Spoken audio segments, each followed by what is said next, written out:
Welcome to my last podcast episode of 2023. I will be doing this episode as a solo, no interviews this week. And it is a little late, but that's okay. At least it's getting done.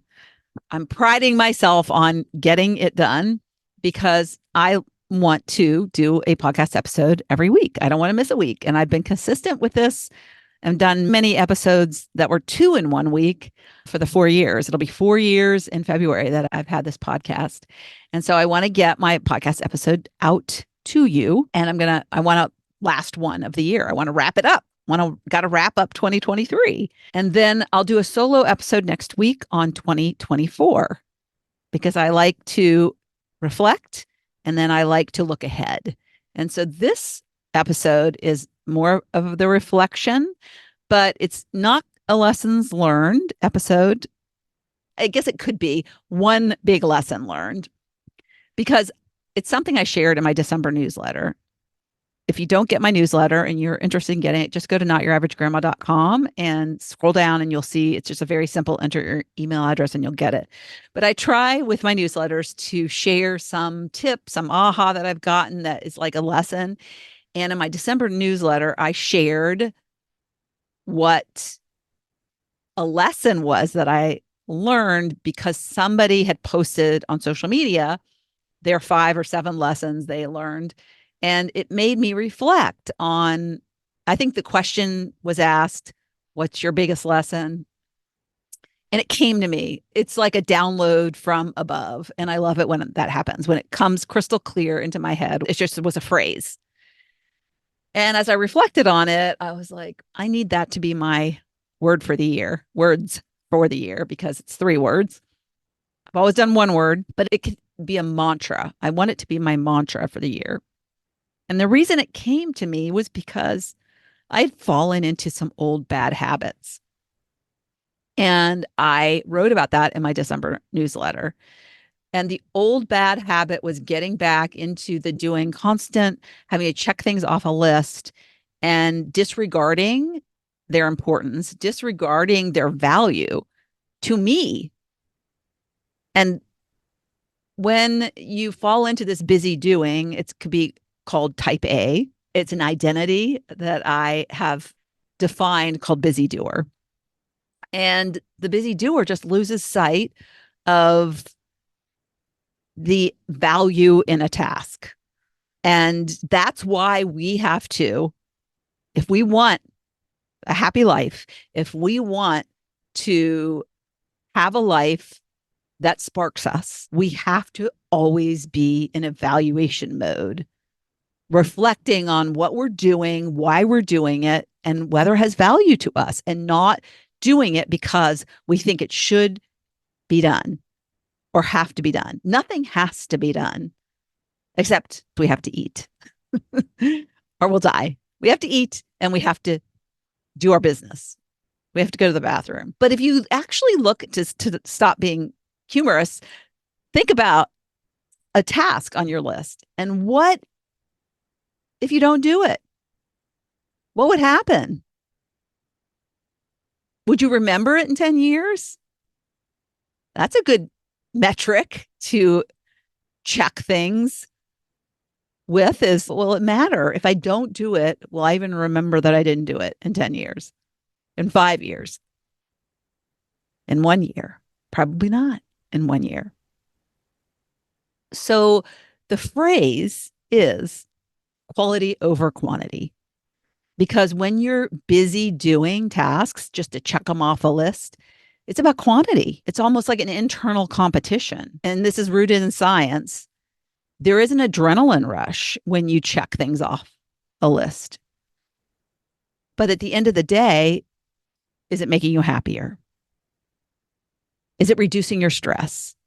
It probably is rising your stress level or raising your stress level. And so we really need to step back, take a deep breath, and say, hey, wait a minute, time out. Think about it. When you're in a game, you're watching a game on TV, basketball just happens to be the sport on right now. The coach, when things get a little crazy, calls a timeout. gets the team settled down, back into the groove. Take your time. The teams that do the best are the ones that set up the plays. They're not frantic.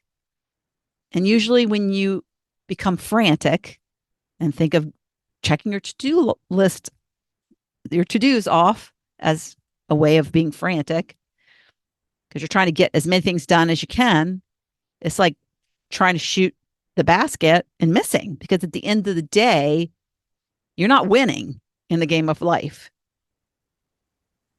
You're creating more stress for yourself, and you're likely doing things that aren't making you happy. They're just being done for the sake of getting them done. And it doesn't mean that nothing on your list is something you want to do, but you got to weed it down. You can't do it all.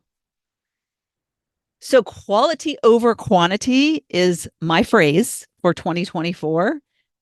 It came up in my head because I started to realize it was all about how much I was doing and not the importance or the value in what I was doing to me. And I'd lost the quality.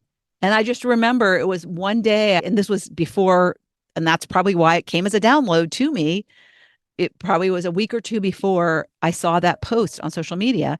And my husband made the comment about quality of life.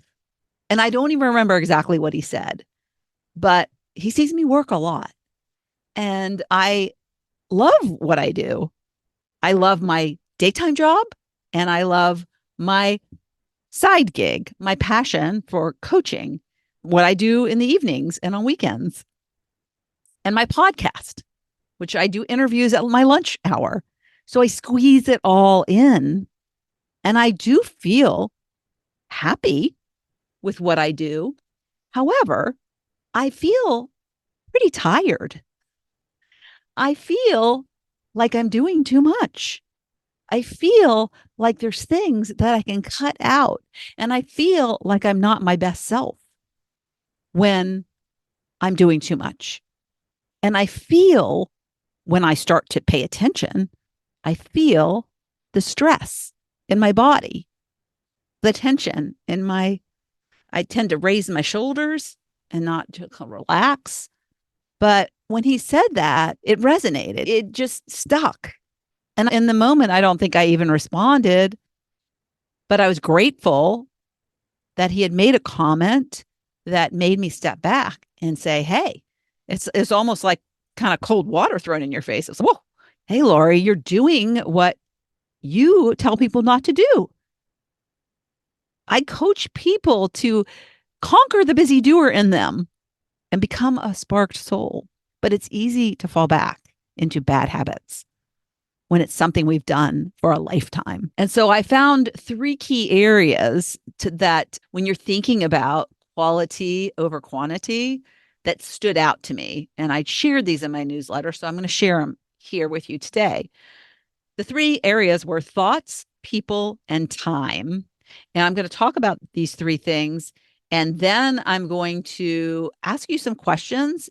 And I would love for you to take time after you listen to this and sit down and go through, call it an exercise, podcast exercise, but call it a quantity over quality, or I'm sorry, see, that's what I'm stuck with. I'm stuck with quantity over quality. That's what I've been doing. And we don't want to do that. We want to do the other thing. We want to do quality over quantity, but call it a quality over quantity or quality versus quantity exercise. It's just something I thought of as I was thinking, I need to share what I talked about in my newsletter. I want to share that on the podcast as a closeout to 2023, because I don't think I'm the only one that has this problem. And then as I was doing my outline to talk about this, it's just started flowing out that, oh my gosh, they should ask themselves this. They should ask themselves it. And I started to go through it, and I'm going to take more time and do it more thoroughly. But things came up and it was very useful. And so I would love for you to take time and go through this. Maybe listen to the episode again, but then get out a sheet of paper get out your notebook, and then ask yourself these questions and journal on them. All right. So the three things: thoughts, people, and time. So, first of all, thoughts. What are the thoughts you are thinking? We tend to think a lot of thoughts, and a lot of our thoughts are shitty quality thoughts. They suck, is what they do.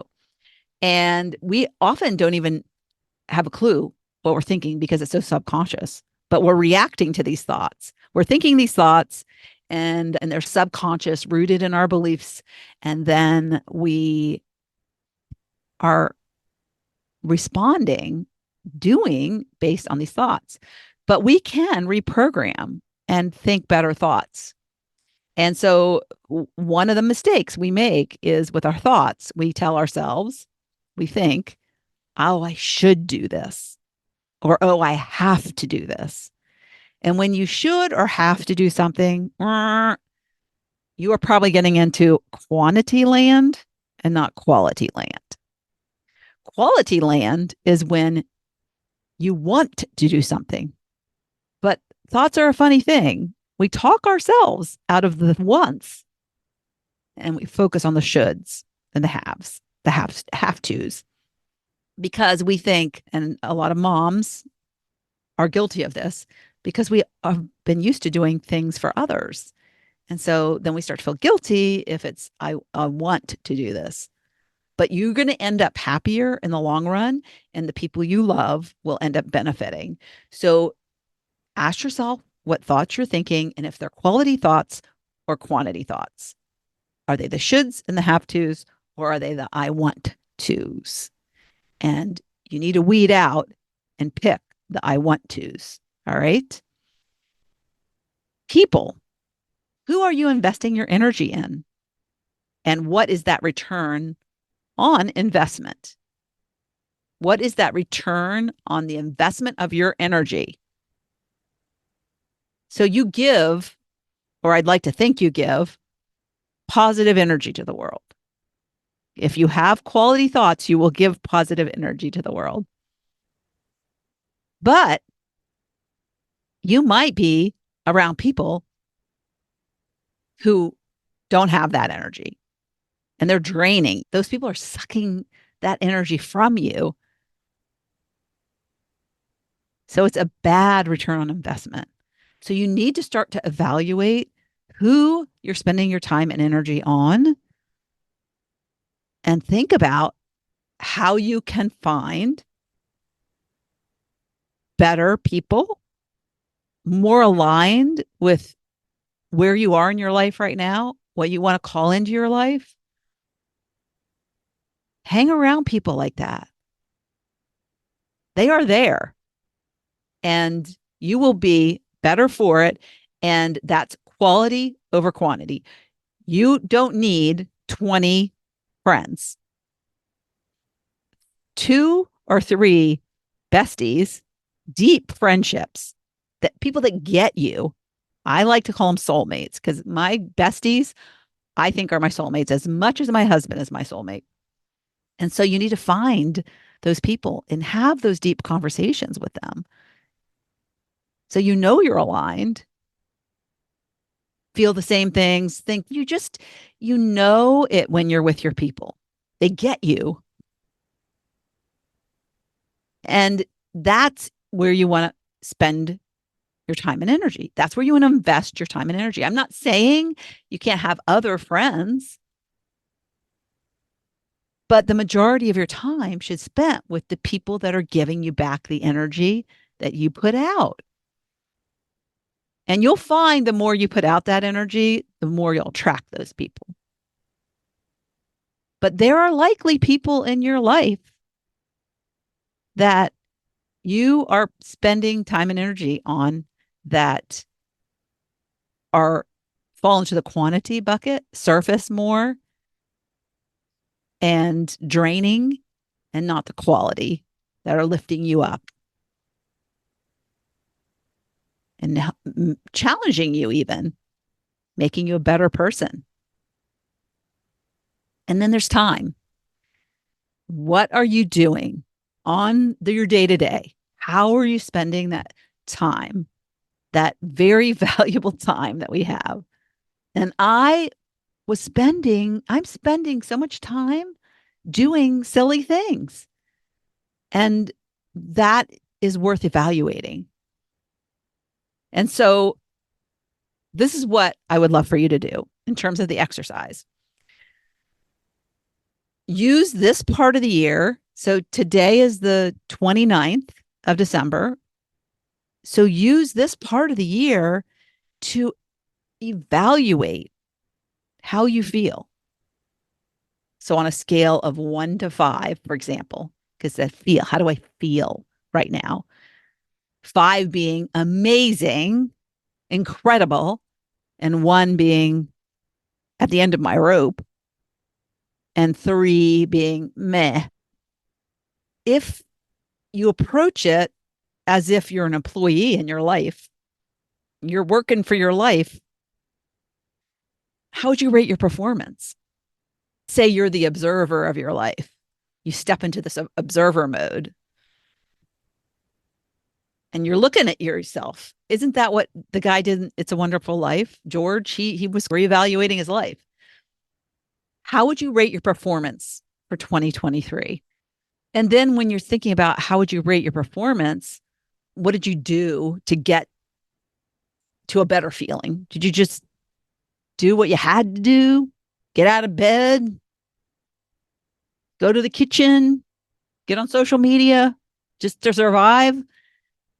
Or did you actually put effort into improving your life, to doing the things that you wanted to do? Remember, want.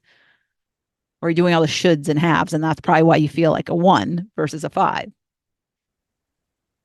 So give yourself a rating. Just make it a fun game. You can again do a 1 to 5. You got a 5 performance. And if you have a 5 feeling, you're probably going to have a 5 performance. But that's just having a little fun with looking back in the year. I really want you to tap into how you feel, though. That's important. But when it comes back to performance, these are great questions to ask. And as a project manager in the agile world, this is something that you're supposed to do when you finish a sprint. You ask your team, what do you want to continue doing? What do you want to stop doing? And what do you want to start doing? So maybe one thing you want to stop is saying yes to everything.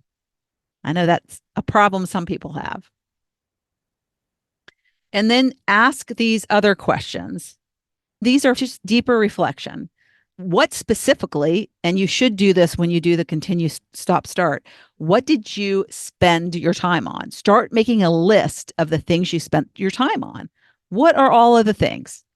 And this might be something that you start and then you go back to. Spend a couple hours on it, maybe, then go back to it a day later, because you'll think of more things. You won't think of them all in one sitting. So what did you spend time on? What did you accomplish? What did you feel were accomplishments in your life? Like one of the things I would say in terms of accomplishments, I think this is my 94th podcast episode of the year. That's an accomplishment. I did a retreat. That was amazing. So what did you accomplish? It can be anything. It's your version of accomplishments. So what do you feel good about getting done? It could be that you organized your garage. If that's something that you wanted to get done and you did it, yay, put it on the list. And even if it's something you didn't even think you were going to do and you did, that's still an accomplishment. So that should be a long list, hopefully. And getting up in the morning, yeah, but that's something we all do, right? So think of something that is outside of the norm, outside the norm of living. And then what did you want to accomplish but didn't? That's very telling. And then after you've done those 3 questions, ask yourself why you didn't accomplish those things that you wanted to accomplish? Was it thoughts that you couldn't do it? Was it people, that people were naysaying you, that people were not allowing you the time that you needed? And I think that's controllable by you. So you control your time.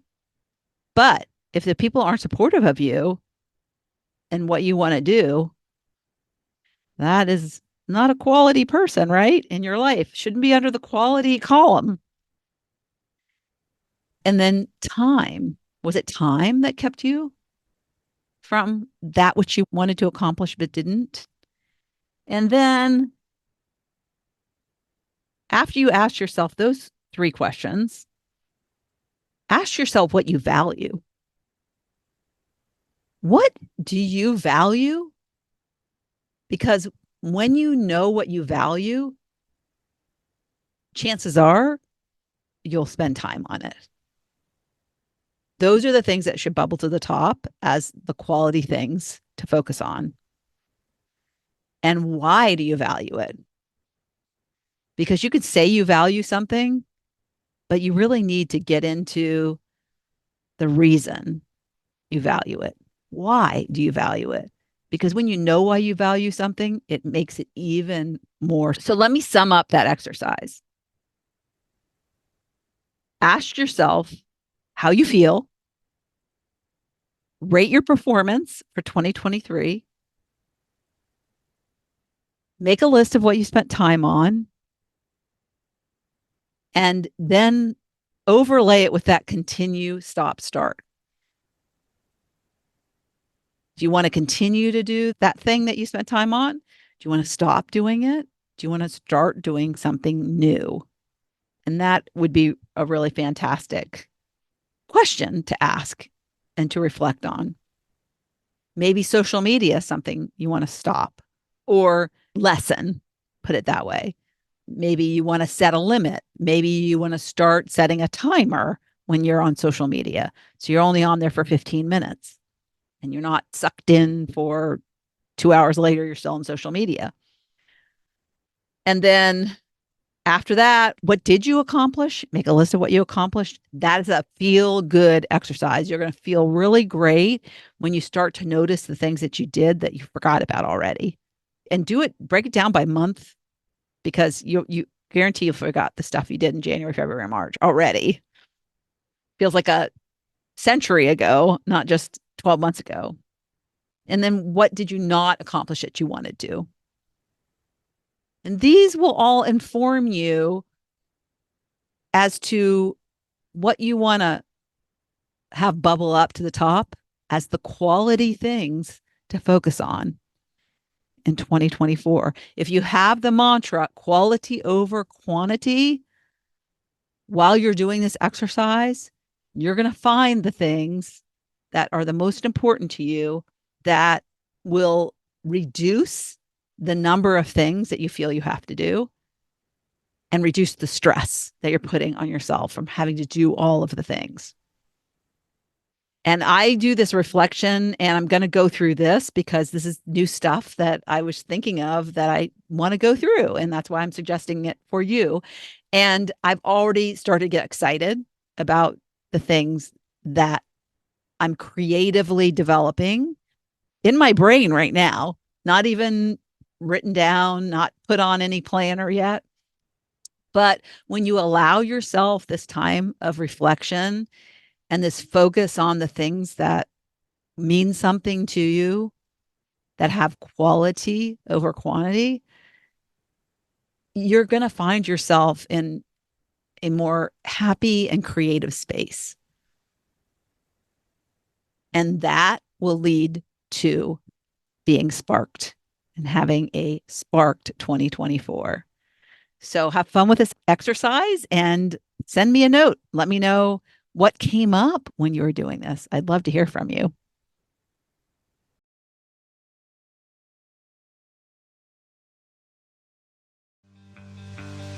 Thank you so much for tuning into the Living Your Spark Second Half podcast. If you'd like to watch my guest interviews, you can find the video version of this podcast on my Not Your Average Grandma YouTube channel. Also, you can check out what I have going on at the moment by going to my website at notyouraveragegrandma.com or find me on Instagram or Facebook at notyouraveragegrandma. If you like this episode, please mention it to a friend and don't forget to leave a review so I know the topics you like best and can bring you more of that content in upcoming episodes.